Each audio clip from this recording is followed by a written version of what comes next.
Audrey Hepburn has become one of the most enduring screen icons of the 20th century. She had magical screen presence, was a shrine to good taste, and in her later years became a crusader for children's rights. From her challenging childhood amid the tumultuous backdrop of World War II to becoming one of Hollywood's most iconic actresses, Audrey Hepburn is an enduring symbol of resilience, elegance, and grace. Her profound impact on popular culture is evident in the enduring popularity of her films, and along with her numerous awards for her acting skills. She is one of the few entertainers to have won Academy, Emmy, Grammy, and Tony Awards. Hepburn's timeless style, epitomized by her iconic little black dress in Breakfast at Tiffany's, continues to inspire fashion trends. However, Audrey Hepburn's most important legacy extends far beyond her cinematic accomplishments to the lives of countless individuals who have been impacted by her compassion and dedication to her humanitarian work with UNICEF. Here we're going to learn more about the Hollywood icon's life in this video. Let's get the video started. Early life. Audrey Kathleen Hepburn Rustin, later known as Audrey Hepburn, was born on May 4, 1929 in Brussels to Joseph Victor Anthony Rustin, an English banker, and Ella van Heemstra, a Dutch baroness. Her parents had been members of the British Union of Fascists in the 1930s and had toured Germany, attending events alongside figures like the Mitford sisters, including the Nuremberg rallies.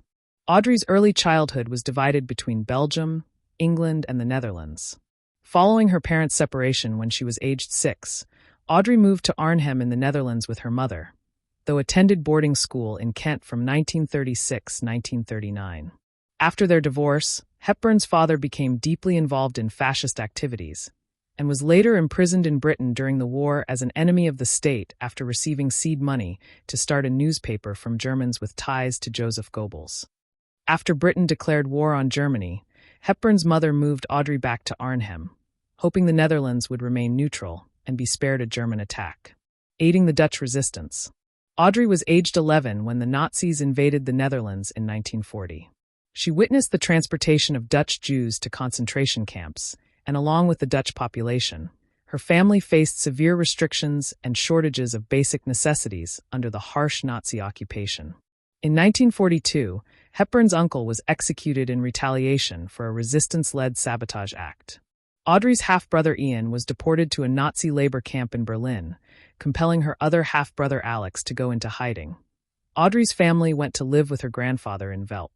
These events transformed her mother Ella's perspective on the Nazis, prompting her to become an active supporter of the resistance. Audrey found solace in her passion for dance, continuing her training at the Arnhem Conservatory during the war. Using the name Ella van Heemstra to hide her English-sounding name, Audrey gave dance fundraising performances at Zwart Avonden, Black Evenings. Illegal musical performances at various invitation-only locations, often houses, which raised funds for the Dutch resistance. Whilst not directly involved in the resistance herself, Audrey volunteered for local resistance leader Dr. Hendrik Vissert Hooft, distributing underground newspapers, aiding downed Allied pilots, and volunteering at a hospital central to resistance activities. Her family's home even became a temporary refuge for a British paratrooper during the Battle of Arnhem. Further impact of World War II. Following the D-Day landings, living conditions in the Netherlands deteriorated, initially from the heavy damage inflicted during Operation Market Garden, and later during the 1944–45 Dutch famine, when the Nazis retaliated against Dutch railway strikes by diminishing the already limited civilian food and fuel supplies. Like countless others, Audrey faced extreme hunger during this period. Her family resorted to consuming nettles and tulip bulbs ground into flour. Audrey's slender figure, envied later in her life, was the result of this severe malnutrition. After the war, Audrey fell seriously ill. Her mother's appeal to a former lover in the British Army brought salvation when he sent cigarettes, which Ella then sold on the black market in order to obtain penicillin, saving Audrey's life. The liberation and her early career. Hepburn's wartime experiences instilled in her a deep sense of empathy and fervent desire to make a positive impact. After the liberation of the Netherlands in 1945, she pursued her passion for ballet, which contributed to her elegant demeanor on screen, training under Sonja Gaskell in Amsterdam, and later through a scholarship with Ballet Rambert in London from 1948. After being told that her height and weak constitution would make becoming a prima ballerina unattainable, she decided to venture into acting. Audrey found regular work dancing and acting in revue in London's West End. While performing in �𝐸 Picante, she was spotted by the Ealing Studios casting director and took on minor film roles. In 1951, while shooting a small role in Monte Carlo Baby, Audrey was spotted in the foyer of Monte Carlo's Hôtel de Paris by French novelist 𝐘𝐸𝐿, who cast her in the title role of the Broadway adaptation of her novel 𝐑𝐞𝐬𝐮𝐥𝐭𝐬. She received glowing reviews. Breakthrough and stardom. Following 𝐑𝐞𝐬𝐮's success, Audrey was cast as Princess and in William Wyler's Roman Holiday, 1953. The film's box office success catapulted her to fame, earning her an Academy Award, BAFTA and Golden Globe, and establishing her as a star. She won a Tony Award for Best Actress the same year for Undine, where she met her husband Mel Ferrer. Audrey's charm, style, and captivating smile endeared her to audiences, and she was signed to a 7-film contract with Paramount. Her collaborations with legendary directors such as Billy Wilder, Blake Edwards, and Stanley Donen showcased her versatility and ability to seamlessly transition between comedic and dramatic roles, and her performances were marked by a unique blend of vulnerability and strength, making her characters relatable and endearing. While subsequent roles in films such as Sabrina, 1954, and Funny Face, 1957, highlighted her acting prowess, it was her defining role as free spirit Holly Golightly in the film adaptation of Truman Capote's novel Breakfast at Tiffany's, 1961, that solidified Audrey Hepburn's Hollywood icon status and her 4th Oscar nomination. Her character's famous little black dress, accessorized with a statement pearl necklace and oversized sunglasses, became one of the most iconic clothing items of the 20th century in film history, and an emblem of timeless elegance and glamour, synonymous with Hepburn herself. Following the success of films such as Charade, 1963, Hepburn sparked controversy when she was picked to play Eliza Doolittle in the film version of My Fair Lady, 1964, beating Julie Andrews, who had originated the role on Broadway. Hepburn gained her 5th Oscar nomination for Wait Until Dark, 1967, produced by her then-husband Mel Ferrer, filmed on the brink of their divorce. Shortly after, Hepburn left full-time acting to prioritize her family, though continued to appear in films sporadically, notably in Robin and Marian, 1976, and as an angel in Steven Spielberg's Always, 1989, her final film appearance. Style. Hepburn's style and distinctive look differed from the prevalent curvaceous and more sexual feminine ideal body shapes of stars at the time, such as Elizabeth Taylor. Alongside model Twiggy, Hepburn contributed to making slimness fashionable, and her short hairstyle and thick eyebrows offered a more accessible and relatable look for young women. Hepburn favored simple silhouettes, often opting for monochromatic hues and occasional statement accessories. She formed a lifelong friendship with renowned French fashion designer Givenchy, who designed many of her on-screen costumes, including her iconic dress for Breakfast at Tiffany's, as well as her haute couture outfits at public appearances. Personal life. During the filming of Sabrina, between Hepburn and William Holden began an affair. Although the actor was a married man, cheating in his family was considered quite normal. At the same time, in order to protect himself from the unwanted birth of children, William decided on a vasectomy, surgical sterilization, as a result of which a man retains sexual behavior, but cannot have children. When Audrey, who dreamed of children, found out about this, she immediately broke off relations with him. She met her future husband, director Mel Ferrer, at the theater.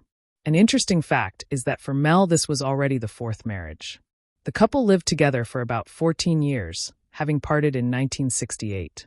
In this union, the couple had a boy, Sean. Hepburn suffered a difficult divorce from her husband, for which reason she was forced to seek medical help from a psychiatrist, Andrea Ditti. Getting to know each other better, the doctor and the patient began to meet. As a result, this romance ended in a wedding. Soon, Audrey and Andrea had a son, Luke. Initially, everything went well, but later their relationship cracked. Dottie repeatedly cheated on his wife, which further alienated the spouses from each other and, as a result, led to a divorce. The woman experienced love again at the age of 50. Her lover turned out to be actor Robert Walders, who was 7 years younger than Audrey. They lived in a civil marriage until Hepburn's death. Marriages and relationships. First marriage. Hepburn married actor Mel Ferrer on September 25, 1954. They had one son, Sean Hepburn Ferrer, born in 1960. The couple divorced on December 5, 1968. Second marriage, she married Italian psychiatrist Andrea Ditti on January 18, 1969. They had one son, Luca Ditti, born in 1970. The marriage ended in divorce in 1982. Long-term partner after her second divorce, Hepburn lived with actor Robert Wolders until her death. Children: Sean Hepburn Farrer, born on July 17, 1960. Sean is an author and filmmaker. He has written a biography about his mother titled Audrey Hepburn, An Elegant Spirit. Luca Ditti, born on February 8, 1970.